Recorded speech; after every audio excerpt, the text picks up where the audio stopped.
There's a recording that shouldn't exist. Audio from a boat, hours after a young man went missing from it. A handful of words, caught by accident, now sitting at the center of a case nobody can close. Somewhere in it, a voice, reportedly telling someone to wake up. How far is the water coming up, sir? Can you give me a description? Ankles? That's the whole of it. A few seconds. No confirmed context. And a great deal built on top of it since, by people who weren't there. A friend, asleep after a long day in the sun? Something else? Has the audio even been altered since it started spreading? Nobody has answered any of that, and pretending otherwise would be dishonest. Hold on to that clip. We're coming back to it. Because by the time that recording became public, this had already stopped being a local story.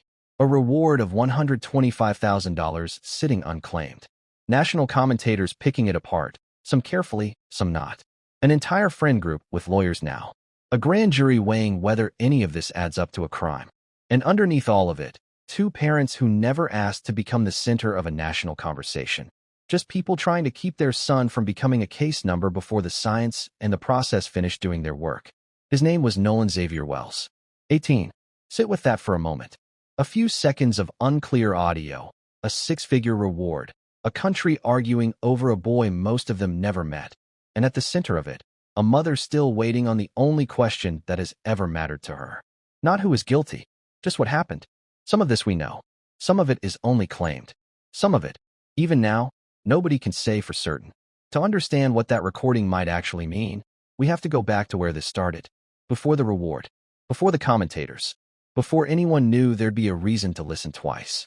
If you want to be there for every piece of this as it moves, the toxicology, the phone forensics, what that audio turns out to be, that's what this channel is for. Subscribe now, so you don't find out late. Start with the island. You wouldn't notice it most days. 10 miles out, a thin gray line where the water meets the sky. No roads, no buildings, nothing permanent enough to leave a mark. For 364 days a year, Horn Island keeps no one's secrets, because no one is there to give it any. Then July arrives, and for one weekend, the empty line on the horizon fills with boats, anchored so close together that a person could walk from deck to deck without touching the water below. Music from three directions. Coolers on the sand. 300 people, by some counts. 400, by others. Nolan had made this trip before. This wasn't unfamiliar water. The morning holds up under scrutiny. A departure logged at 9:56, an arrival at 11:14, numbers pulled straight from a state marine database, untouched by anyone's memory of the day. On this much, at least, there is no argument. Here's why that matters. In a case built almost entirely on memory, these two numbers are the only ones nobody has to trust anyone to believe. They came from a machine, not a witness. Hold on to them. They're the only fixed points on the map today. It's what came after 11:14 that nobody can fully reconstruct. Because somewhere inside that crowd, on a beach built entirely around being seen, a young man was about to vanish in plain sight. And almost no one would be able to say exactly when. Ask anyone who was there, and you get the same afternoon back. Nothing wrong with it. Nothing that, looking back, should have mattered. A conversation. A girl he'd just met, known publicly only as Katie. Easy. Unremarkable. The kind of thing that happens 100 times on a beach like that one and means nothing more than two people enjoying a holiday. Except for one sentence. When they said goodbye, Nolan told her where he was going. Back to his friends. Back to the boat. She had no reason to doubt him. So she left. Got on a different boat. Went home. Take a moment with that, because it's easy to miss on a first pass. That is the exact point where an eyewitness account quietly becomes something else, because Katie never watched him walk toward that boat. She was told he would. Somebody said a thing, and somebody believed it, and that is not the same as somebody seeing it happen. Why does that distinction matter this many months later? Because it's the reason nobody can say, under oath, that Nolan Wells was ever actually seen returning to that boat at all. Every account after this point is secondhand belief, not sight. Warren Hudson can fill in more of that afternoon than almost anyone. I talked to Nolan, and Nolan was drinking. Everybody was drinking, most of everybody. And I mean, Nolan seemed completely fine every time I talked to him. We had just regular conversations, and Nolan was making me laugh. I had a couple conversations with Nolan and Javon, Nolan and my buddy James, Nolan, and I mean, I could tell you. I mean, I talked to Nolan a couple times, but it wasn't like I was strictly sitting there talking to Nolan the whole day. I mean, there was hundreds of people I knew out there. He So remembers Nolan the way you'd remember someone having a good day, loose, laughing, nothing pulling at him. According to Hudson, Nolan had made his own decision. Stay a little longer. Find another way home later. But even Hudson stops short of certainty. 300 or 400 people. He wasn't watching one of them every minute. Nobody was. What he does remember, what he told investigators, and what his stepmother, Jackson County Chancery Judge Ashley Cole, later confirmed publicly, is a time. 3 o'clock. The last time anyone saw Nolan Wells alive. For his mother, that number isn't a data point in a case file. It's the last time she can be certain her son was still laughing on a beach, still exactly the person she raised, before whatever happened. Everyone else in this story gets to move forward from 3 o'clock. She's the one still standing in it. Everything after that is reconstruction. Nothing after that is witnessed. Somewhere else on the water, at almost that exact hour, a different kind of record was being made. One that didn't depend on anyone's memory at all. A bilge pump. Failing. Water where it shouldn't be. A call for a tow. It sounds like nothing, and for years it would have stayed nothing, except that a machine logged the minute it happened, and machines don't rewrite themselves after the fact. That single detail, recorded hours before anyone knew there'd be a reason to care, lines up exactly with what Judge Cole had already said publicly. The group left because something broke, not because of anything else that's since been whispered about that afternoon. Sit with what that call actually protects. In a case surrounded by rumor, this recording is the one thing nobody can reshape after the fact to fit a theory. It's not there to clear anyone. It's there because it's the only voice in this entire case that was speaking before it knew it would ever be listened to twice. Then the number that actually matters. 431. GPS data, the same database, the same certainty, places the boat leaving Horn Island at that minute. Towed part of the way. Home between 5:44 and 5:52. Nolan wasn't on it. Not one witness, out of hundreds of people on that beach, has come forward to say they saw him after 4:30. 90 minutes. Broad daylight. A crowd large enough to fill a small stadium. And somewhere inside that window, something happened that still, all these months later, has no explanation attached to it. The boat left the island. He didn't. The evening should have ended the way evenings like that always do. A ride home. A shower. Sleep. Instead, a pool party started at a house on the mainland, and everyone who'd spent the day on that beach carried on with their night exactly as if nothing had happened, because as far as most of them knew, nothing had. His keys sat at Warren Hudson's house. His phone, somewhere in the pocket of somebody else. And for hours, no one thought to call his mother. The silence held until just after 11. When Christine Wells Winsley's phone finally rang, it wasn't her son's voice. It was one of his friends. She has said, since, that she knew before a single word was explained. Nolan's friends didn't call her like that. Not without a reason. There's a particular kind of dread that lives in a phone ringing at the wrong hour from the wrong person. Most parents will never have to learn what that feels like. She did, that night, before anyone told her anything at all. What she did next, she did on her own. An app on her phone, the kind families used to keep track of each other, placed Nolan's device somewhere he wasn't. A friend's house. Not her son. When she got her hands on it, both of his Snapchat accounts were empty. Every photo, every video he'd have normally posted from a day exactly like this one gone. Some of his texts, too. Nobody disputes any of that happened. What nobody has explained yet is why. Think about what that means for a mother trying to piece together her son's last hours. The one record that might have shown her his day, in his own voice, through his own eyes, had already been erased before she ever got the chance to look. While she searched, a different call went out, to the Coast Guard, reporting Nolan missing. They listened, and decided it didn't meet the bar for an immediate search. No boat sent.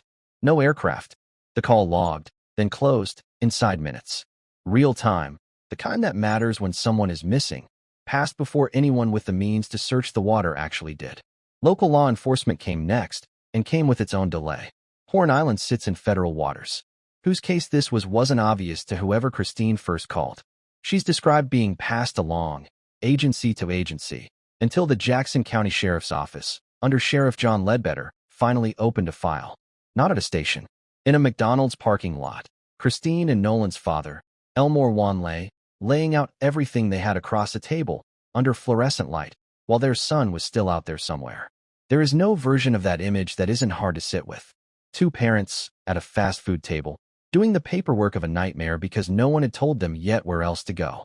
Even then, the night wasn't finished with them. Elmore went for the keys. Someone overheard a phone call that placed them inside Warren Hudson's house that night, on top of an Xbox. It took police involvement before they came out. By sunrise, Nolan had been gone for hours. His phone had turned up wiped, sitting on someone else's property. His keys had needed a badge to retrieve them. And the people he'd spent that day with had already started calling lawyers. The search hadn't officially begun. The case already had. If a family you knew was living through a night like this one, you'd want to follow up the moment it came. That's exactly what subscribing here gets you. Nothing more, nothing less. Elmore Wanley didn't wait for permission. While departments were still finding each other on shore, he put his own boat in the water and went looking, alone, before a single official vessel had left the dock. Picture that for a second. Not a search team, not a command post. One father, one boat, open water, and a decision to go look for his son himself rather than wait for a system to get organized. That image outlasts almost everything that came after it. The official response did arrive, eventually, and arrived heavy. A command post at the Lake Mars boat launch in Ocean Springs. Jackson County Sheriff's deputies. The Mississippi Department of Marine Resources. The National Park Service. The United States Coast Guard. The Mississippi Department of Wildlife, Fisheries and Parks. The Biloxi Fire Department. The Harrison County Sheriff's Office. The Jackson County Fire Service. The FBI, brought in as the case grew. Then came help nobody had summoned. Christine called a volunteer group directly, the United Cajun Navy, known for showing up before anyone gives them permission to. Incident Commander Josh Gill has said boats, drones, and personnel were in the water within hours of that call. They came because a mother asked, and because a young man was missing. Nothing more official than that was required. 2 days of searching. Every reachable stretch of sand. Every inch of tree line from above. July 5th gave them nothing. Then, on the morning of July 6th, at approximately 8:45, a National Park Service ranger walking the northwestern shoreline saw something in the water. Sheriff John Ledbetter was notified. The description matched. Jackson County Coroner Bruce Lynn Jr. would later confirm the identification through dental records, because there was no other way left to be certain. There was no ambiguity about who had been found. Face down, along the same stretch of shoreline he'd arrived at, laughing, less than 2 days before. It was a Monday, the morning he was supposed to be home. Instead, it became the morning a missing person case turned into something 2 medical examiners still can't fully agree on. The first exam raised questions. The second raised more. An official autopsy followed the recovery. Its conclusions haven't been made public. As of now, they remain sealed from outside view. His family didn't wait on that. They arranged a second, independent exam. That one refused to call it an accident. Undetermined. That's the word it used. 2 details are the reason that word still holds. The first sits at the back of his skull, discoloration under the skin, roughly the size of a hand, in one place only. Not the kind of mark that blood leaves behind after death simply settles. Something put it there. A fall against a hull. Something else. Nobody has closed that question yet.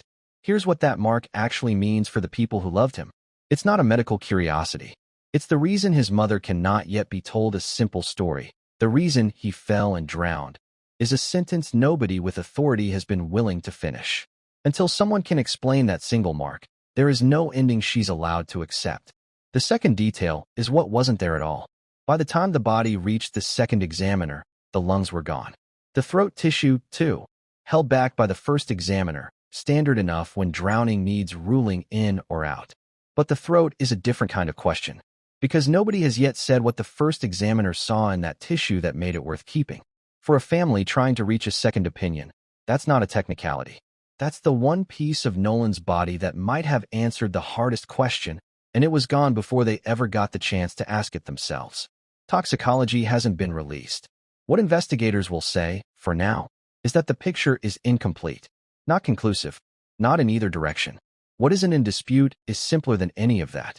2 examinations of the same young man, neither one willing to call it a drowning and leave it there. That disagreement is the entire reason a grand jury exists. We open with a few seconds of audio. Now you know everything that came before it. The pump call, real and unshaped by hindsight. The 4:31 departure. The 90 minutes nobody witnessed. A body recovered 2 days later. An autopsy that wouldn't call it an accident. That's the weight the recording is carrying when it surfaces later from the return trip, a voice, reportedly telling someone to wake up. Knowing what came before it doesn't answer what it means. It just tells you why investigators aren't willing to shrug it off. A friend, asleep after a long day in the sun? Something else? Has the audio been altered since it started spreading? Nobody has answered any of that, and pretending otherwise would be dishonest. What's different now is the context. This isn't a stray clip anymore. It's a few seconds sitting at the end of a timeline that already has a body, an undetermined autopsy, and a mark nobody can explain. That's why it's getting a full forensic pass. To know, finally, what was said, and to whom, before another theory gets built on top of a guess. Until then, it stays exactly what it's always been. A few seconds, and a question nobody can currently close. 60 people have told investigators what they remember of that day. 60 accounts of a beach. 60 versions of an afternoon. Not one of them closes the 90 minutes that still don't add up. His phone waits on its own answer. The device that came back wiped. Its texts incomplete. Now in the hands of people trying to determine not just what disappeared from it, but when and by whose hand. A grand jury in Mississippi has convened to weigh everything gathered so far. No charges. Not yet. No name attached publicly to any accusation. The family's attorney, Ben Crump, has asked the question underneath all of it in public more than once. On a beach with 300 or 400 people, how does no single account explain what happened? Not an accusation. Just the gap this investigation still hasn't closed. And it's worth remembering who's living inside that gap. Not a theory, not a headline, but two parents who still don't have the one thing 60 witnesses were supposed to give them, an answer. We told you at the start how big this got. Here's the rest of what that cost. Members of the friend group retaining their own lawyers. Ordinary, in a case like this, and not, on its own, an admission of anything. National commentators picking the case apart from every angle, some carefully, some not. A reward that sat unclaimed since almost the beginning. Nolan's parents have kept speaking through all of it. Not to push a theory, just to keep their son from becoming a case number before the slower parts of this, the science, the process, finish doing their work. That, maybe, is the hardest part of grief in a case like this one. It isn't quiet. It isn't private. It happens with commentators and cameras and strangers online arguing over a mark on their son's skull, while the two people who actually lost him wait, same as everyone else, for a phone call with an answer in it. Here is what can actually be said. Nolan Xavier Wells, 18, reached Horn Island at 11:14 on the morning of July 4, 2026. Last seen alive at 3 that afternoon. His group's boat, delayed by a documented mechanical failure, left without him at 4:31. His body surfaced 2 days later, along that same shoreline. A second autopsy refused to call his death an accident. His phone came back missing pieces no one has explained. A grand jury is weighing what happens now. Here is what still can't be said. What filled those 90 minutes? Whether the mark on the back of his skull came from a fall or from someone's hand. What the first examiner saw in his throat worth holding on to. What was erased from his phone and by whom? Whether a few words on a recording made hours later mean anything at all. And whether a case built from 60 witnesses and no closing account will ever find enough to charge anyone. Or whether this becomes one more story where the crowd was simply too large for any single person to have seen the whole of it. What isn't in question is the cost. A mother who found her son's phone herself because the systems meant to help her moved too slowly to matter. A father who searched open water alone before an official search existed. A family still waiting for toxicology, for phone forensics, for 12 strangers in a jury room, for an answer that may never fully arrive. He was 18. This case isn't closed. Neither is the question of what happened to him. This has been unsolved files. When the next piece surfaces, the toxicology, the phone data, the grand jury's word, it will be here first. If you want to be there the moment it drops, subscribe now. That's the only way to make sure you don't hear it secondhand.